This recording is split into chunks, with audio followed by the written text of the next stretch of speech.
के एग्ज़ाम में ये क्वेश्चंस बार बार पूछे जाते हैं जो देखने में सिंपल लगते हैं लेकिन है नहीं। चलो इन चैलेंजिंग क्वेश्चन को ट्राई करते हैं।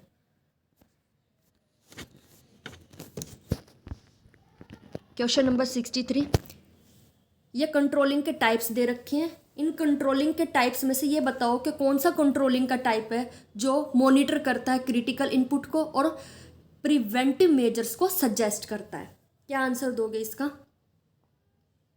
देखो, कंट्रोलिंग के 3 टाइप्स होते हैं, मैंने अभी बताया। एक होता है feed forward control. Feed forward control क्या करता है? जो कि रिसोर्सिस को यूज में लाने से पहले चेक करता है। फीड फॉरवर्ड कंट्रोल क्या होता है? काम को स्टार्ट करने से पहले ही चेक किया जाता है, वर्कर्स काम पर आ रहे हैं या नहीं। रॉ मटेरियल को यूज करने से पहले उसको चेकिंग पे लिए लेके जाया जाता है, इसलिए ताकि आगे जाकर के कोई गलती ना हो, आगे जाके तुम्हारा काम अच्छा हो। तो ये कौन सा है? फीडवर्ड कंट्रोल। कनकरंट कंट्रोल, जब काम चल रहा है करंट कंट्रोल किया जाता है। फीडबैक कंट्रोल, जब काम पूरा हो जाता है। और ये जो कनकरंट कंट्रोल है इसी को क्या बोलते हैं? ऑपरेशनल कंट्रोल, जो डे टू डे वर्क में किया जाता है, जब काम हो रहा होता है तब किया जाता है। तो इसका आंसर क्या हो जाएगा? Feedforward control. Next question, most important question exam के लिए। स्ट्रक्चर से क्वेश्चन आते ही आते हैं। In the span of control is narrow. पहले तो span of control is narrow का क्या मतलब होता है? कि नंबर ऑफ एम्प्लॉयज कम है, मैनेजर के ऊपर नीचे काम करने वाले नंबर ऑफ एम्प्लॉयज कम है, तो उसको बोलते हैं span of control is narrow. और अगर जो है उसके अंदर बहुत सारे मैनेजर्स की रिक्वायरमेंट होती है, मतलब अगर मैनेजर्स बहुत ज़्यादा है तो उसको कौन से वाला स्ट्रक्चर कहा जाएगा? मैनेजरियल लेवल्स बहुत ज़्यादा है तो इस तरीके के ऑर्गेनाइजेशनल स्ट्रक्चर को क्या कहा जाएगा? इस तरीके के ऑर्गेनाइजेशनल स्ट्रक्चर को कहा जाता है टोल स्ट्रक्चर। टोल स्ट्रक्चर में ये ऐसा होता है जिसमें जो है नंबर ऑफ एम्प्लॉयज़ जो है वो कम होते हैं, यानी कि स्पैन ऑफ कंट्रोल नैरो होता है। नंबर ऑफ एम्प्लॉयज़ कम होते हैं, मैनेजरियल लेवल ज़्यादा होता है। ये दे रखा है, नैरो स्पैन होता है, मैनेजरियल लेवल ज़्यादा होते हैं। फ्लैट स्ट्रक्चर में क्या होता है कि एक सीईओ है और उस सीईओ के नीचे काम करने वाले एम्प्लॉयज़ हैं, यानी कि जो स्पैन ऑफ कंट्रोल होता है वो वाइड हो जाता है। मैट्रिक्स में क्या होता है? जहाँ पे एक पर्सन को, एक एम्प्लॉयज़ को 2 या 2 से ज़्यादा मैनेजर को जो है रिपोर्ट करना होता है। फंक्शनल मैनेजर को भी एम्प्लॉय को जो है रिपोर्ट करना होगा और इधर से प्रोजेक्ट मैनेजर को भी रिपोर्ट करना होगा। तो 2 एम्प्लॉयज़ को एक टाइम पर रिपोर्ट की जाती है, वो होती है मैट्रिक्स स्ट्रक्चर। प्रोजेक्ट स्ट्रक्चर क्या होता है? प्रोजेक्ट स्ट्रक्चर किसी प्रोजेक्ट के लिए ही बना होता है। प्रोजेक्ट ए के लिए बना, तो प्रोजेक्ट ए को जो लीड कर रहा है उसके नीचे भी क्या होंगे?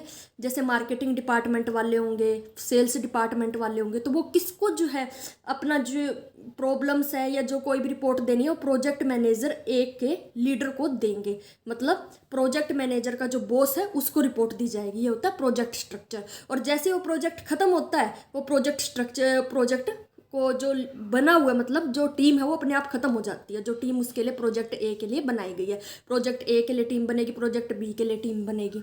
यह प्रोजेक्ट स्ट्रक्चर। नेक्स्ट क्वेश्चन पे चलते हैं। ऑर्गेनाइजिंग की process, most important, planning, organization, इनमें से सब में से क्वेश्चन आते हैं। तो ऑर्गेनाइजिंग की प्रोसेस क्या होती है? पहले वाले से सबसे पहले तो ऑब्जेक्टिव सेट किए जाते हैं। किस में ऑब्जेक्टिव सेट हो रहे हैं पहले ये देखो। ऑप्शन नंबर 3 देखो, establishing enterprise objective.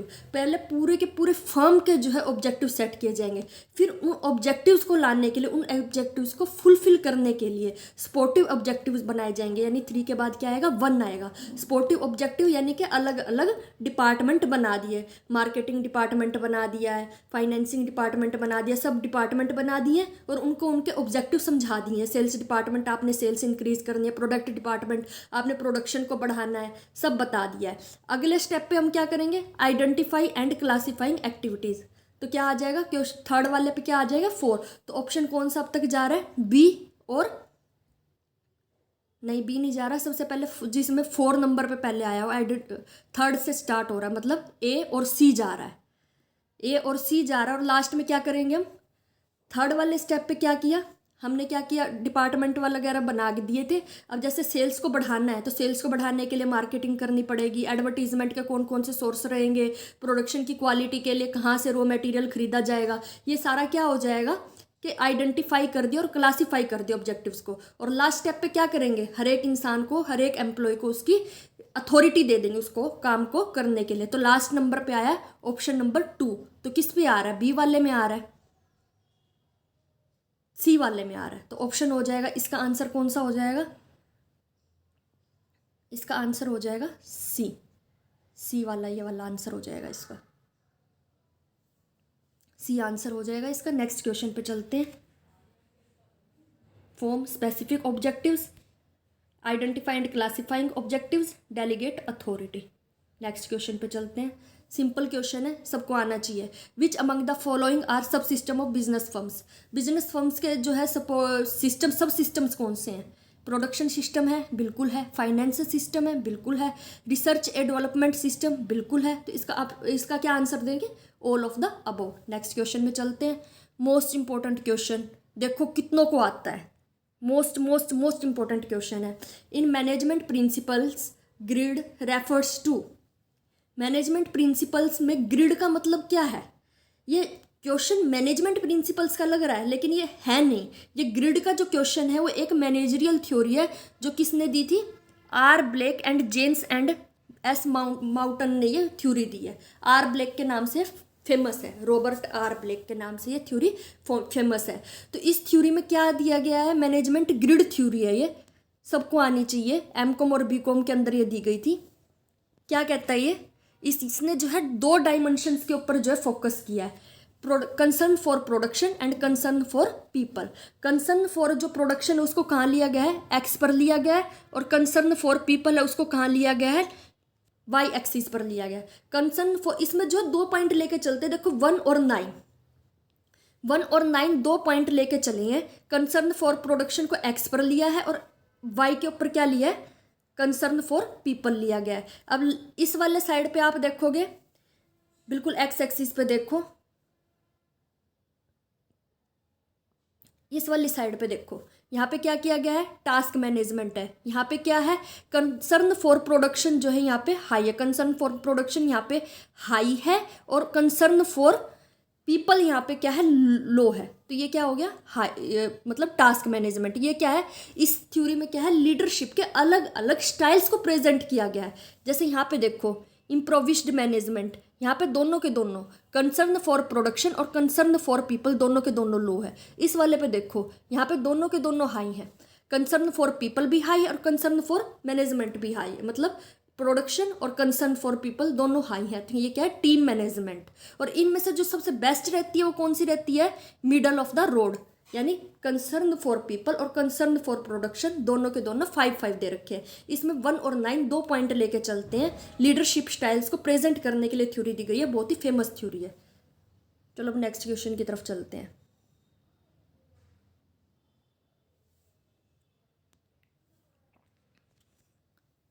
The process of determining how to pressure long term goals, यहाँ पर मेरे ख्याल से परस्यू आना था, how to pursue long term goals with the expected resources available to the organization is cold.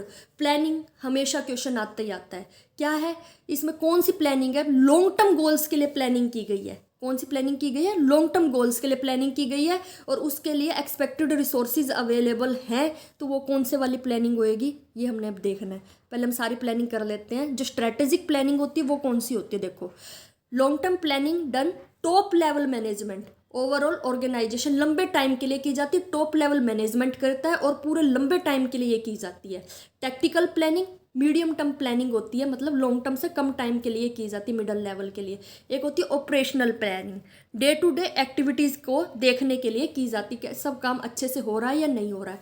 Contingency planning, इसका सबको पता है, जैसे हम ऑप्शन प्लान, बैकअप प्लान रख लेते हैं ना, अगर ये नहीं हो पाया तो हम ये वाला कर लेंगे, अगर प्लानिंग ए सक्सेस नहीं हुई तो हम प्लानिंग बी कर लेंगे। तो ये क्या है? कॉन्टीजेंसी प्लानिंग, बैकअप प्लान है हमारा। तो हमने जो पूछा था लॉन्ग टर्म प्लानिंग, ये पूछा था ना लॉन्ग टर्म के लिए किया जाता है, तो इसका आंसर क्या हो जाएगा? कौन सी प्लानिंग है?